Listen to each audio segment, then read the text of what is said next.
everybody, and let me wish all of you on the occasion of International Youth Day.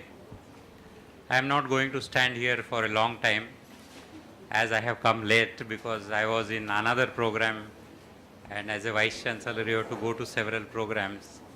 I was attending one program for youth only, and from there I am coming here.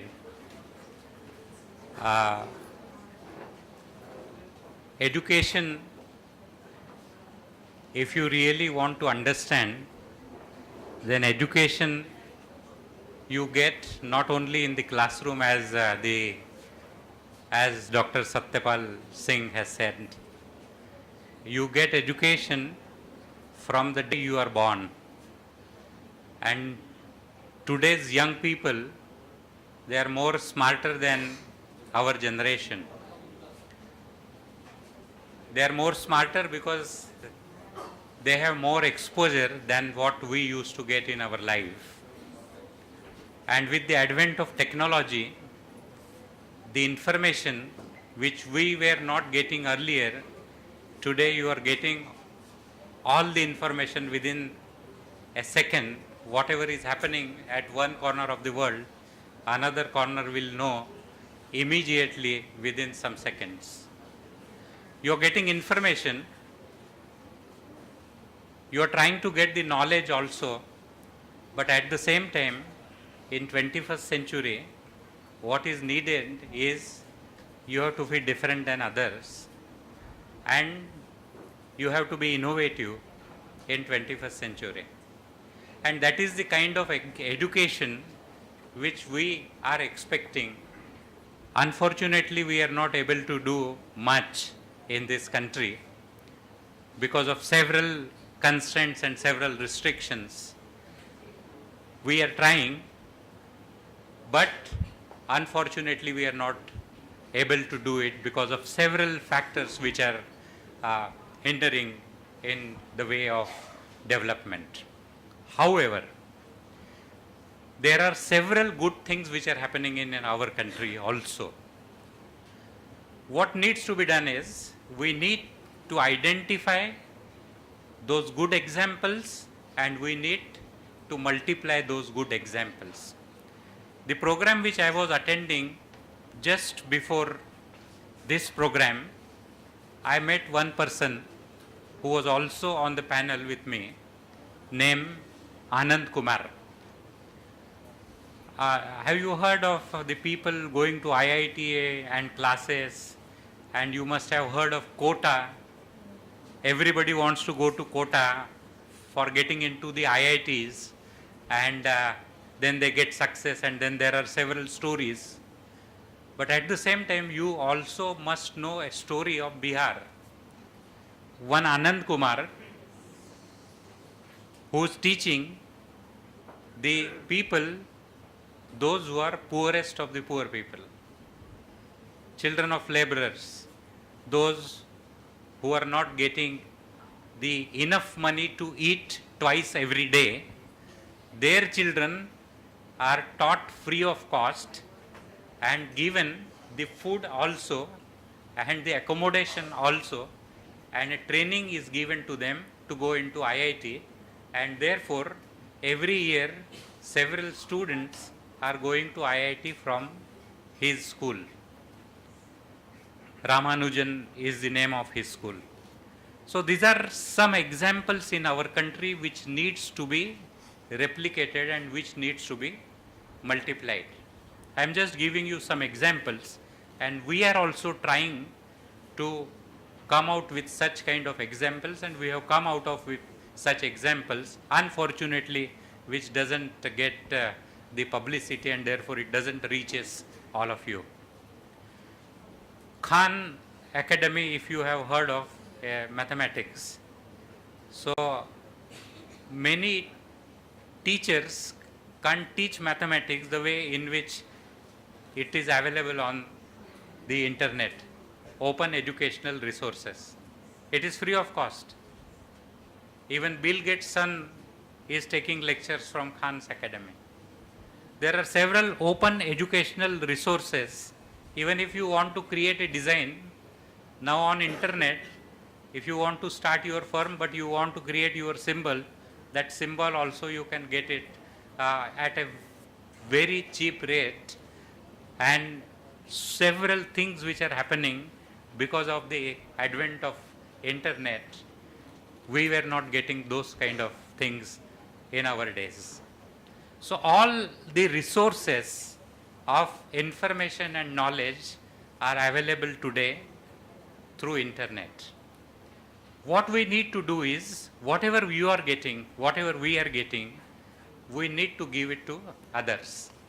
We also are creating open educational resources at University of Mumbai by inviting the Nobel laureates, those who have got the Nobel Prize. We are inviting them, creating the kind of lectures and creating the kind of interaction which you want to with this kind of people, and we are putting it on the portal of University of Mumbai so that it is available free of cost. What we need from you is the openness and flexibility, pressure for openness and flexibility that we don't get. Unfortunately, the demand which we get in our offices, whenever a morcha comes or whatever we get, we want 80-80. Those kind of relaxation, why 50%, why not 35%? We don't want this kind of demands. We want to bring the openness, the flexibility which is going on in the world through the credit system. Suppose, I am of the opinion that suppose somebody is doing biology and if he wants to learn a photography, why we should not give him the chance and opportunity to learn that? So that kind of flexibility and that kind of choices which I want to give. But unfortunately, I am not getting the pressure from the young people through the pressures, so that I can pressurize my academic staff and my teachers so that they can change. I want to learn photography, so why not? I am reading several interdisciplinary books. Recently, what I read, I will just tell you, and just to tell you what kind of perspective which we need to build.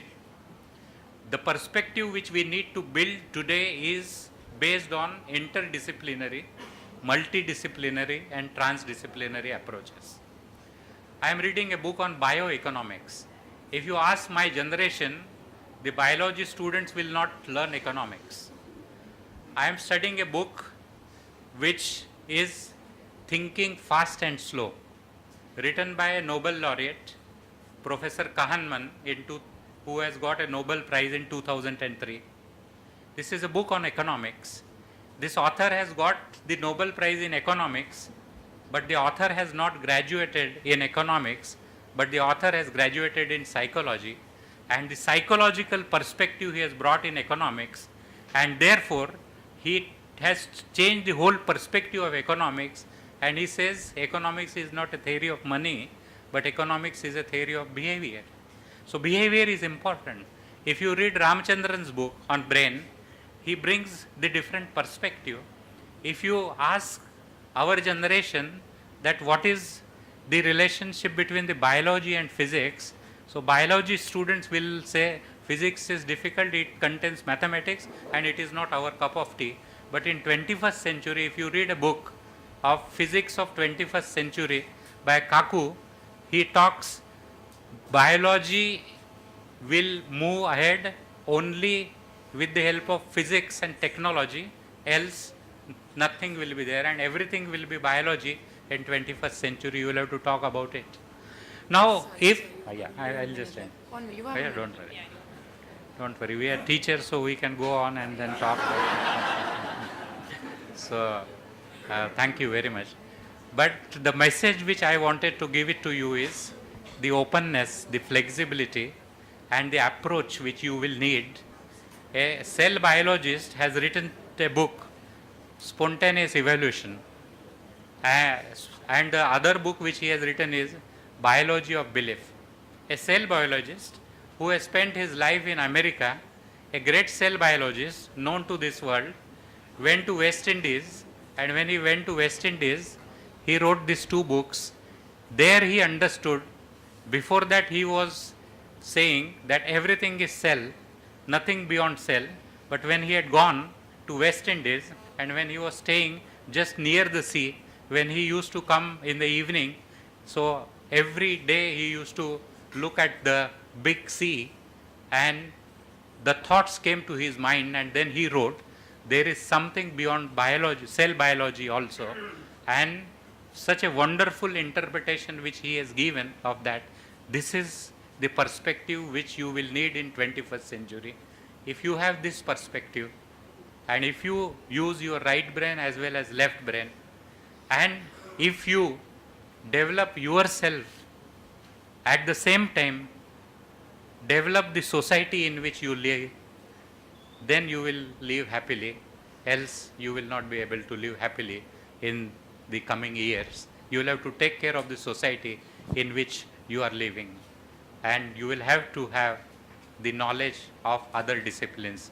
Just I will take 20 seconds and tell you a story. The story is one lady who is a CEO of networking company. She was giving an interview to a press media, and then the media asked her question that wherever you go, if you go to a group of engineers, if you go to a group of medicos, if you go to a group of philosophers, if you go to a group of other field physicists, you are able to interact with all of them in their own subjects. How can you do that? She was working in a networking company, network people. So she said, I don't read much, but I read 250 books in a year. So if you start that habit of reading less number of books in 1 year, but not less than 250, I am sure you will also get success in your life. So this is what the message which I want to give. Thank you very much. Thank you, sir. Does anyone have any questions? I can give the mic for just 1 second.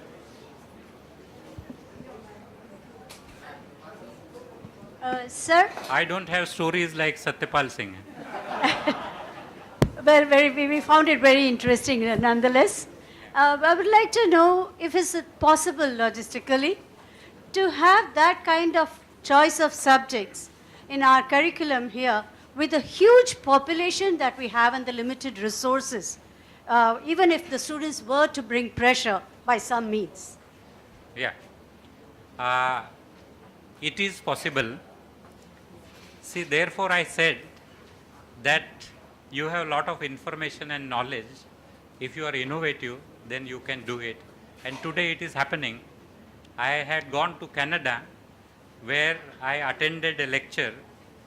There are 1,000 students were sitting in an auditorium, and single teacher was teaching all of them, and everybody was enjoying. After the lecture, I interacted with those young people, and everybody since last 1 year, that time before that, they were enjoying the lecture of that particular person. And today, the concept of education has changed totally. Now it is not one to many, that one person is having knowledge and others are बेवकूफ़ बैठे हैं और वो सुन रहे हैं और वही लिखना है. ऐसा नहीं है. अभी one to many तो बदल गया है. Now it is many to one. Many people are teaching one person, and many to many.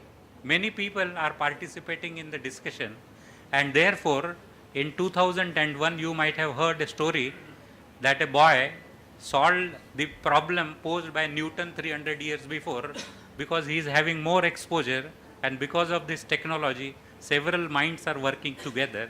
So platforms are available. So it is very much possible today, not before, but today it is possible. Yeah. Yeah. Thank you. Thank you so much, sir. I think we have time for one more question. Would you like to take one more question? Yeah. Yeah?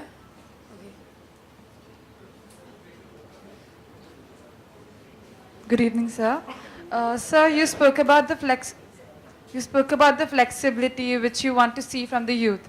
How do you suggest that what are your measures as to reach out to the youth, like the student body? Because I believe I have been in the system, and I just graduated, and students of my age have lots of issues and have various complaints or other suggestions to make. How do you think the university would like to know all those things? So unfortunately what has happened is, so in all the universities there is one department called as Students Welfare Department. But what is happening, I am just telling you what in real sense what is happening. Everybody, anybody, not only the young people, but even the teachers and the non-teaching staff, they just want to meet the Vice Chancellor and they don't compromise below that. That is the problem, and there are channels which have been created, and if you approach those channels, then there are several hundred schemes which are available for young people, and that is the platform where you should be able to talk. Every college has a student body. This student body is connected to the student body of the university, student body. Because from the student body of the colleges, they go to the university body, and then they have the access of interaction. But unfortunately, it is not happening. That interaction needs to be improved, for which we are trying to use the social media, because that social media is very powerful. But again, everybody should not ask to meet only the Vice Chancellor, otherwise it is difficult to. We have 700,000 students, and we have the college which is 650 kilometers away. If anything happens 650 kilometers away, next day, whatever happens there, next day the photograph of Vice Chancellor. So, but they have increased my TRP also. Okay. But this needs to be, interaction needs to be, we are going to use the social media for that. Thank you very much. Thank you, sir. Sorry, a little bird has told me that they want to ask you another question. So 1 5 minute. minutes, then I have to. Yes, sir. Thank you. So the question is that in a lot of US universities, etc., there's a lot of social and community work that the students do, which goes on to be a part of their grades. I know that there is NSS in India on a pan-India model, but to be honest, and you know, I think I'm speaking for the youth as well, that at least maybe in Mumbai, the NSS is not that popularized with the students. It's not at every college, at every student level. Most people don't know about NSS, unfortunately. It's there, it exists, yes, but implementation is not as efficient or effective as it should be. So in that case, can anything be done? Because the point is, I know that there's a lot of things that the youth wants to do for social work, but they say that it's going to be a part of it's going to affect my studies. But in that case, if they knew that by doing social work, they can get grades for it, it could be much better. So is there any way to enhance NSS or maybe reform NSS to include a lot more social things? Maybe there are organizations that I want to work for which are not a part of NSS. So on that aspect. Yeah. So it is a good question, and that's what I have said. Take care of the society in which you are living, and NSS is a good platform for doing all these things. In NSS in the entire country, there are 4 million students participate in that, and in University of Mumbai there are 40,000 students participate in this national service scheme. A lot many good activities are happening through national service scheme also. But national service scheme is not the only thing through which you can participate. The credits are given to NSS students, and there are several good projects also which are happening. The students should participate in that. If they want to participate in NSS, and if they want to increase the strength from 40,000 to maybe 100,000, I have started one scheme called as Munijan, Mumbai University's new initiative for joint action now. Every child who's studying in University of Mumbai can participate in that activity. So there is a platform through that. And 2nd of October, if you want to see, we ask students to create an idea which they can take to the society. And one of the best idea is selected, which is taken to the society. So last year, students saved 600,000 units of electricity in the jurisdiction of University of Mumbai. And they have collected 150,000 notebooks which they have distributed free of cost to the poor students of the schools. So that is happening. Thank you. Thank you very much.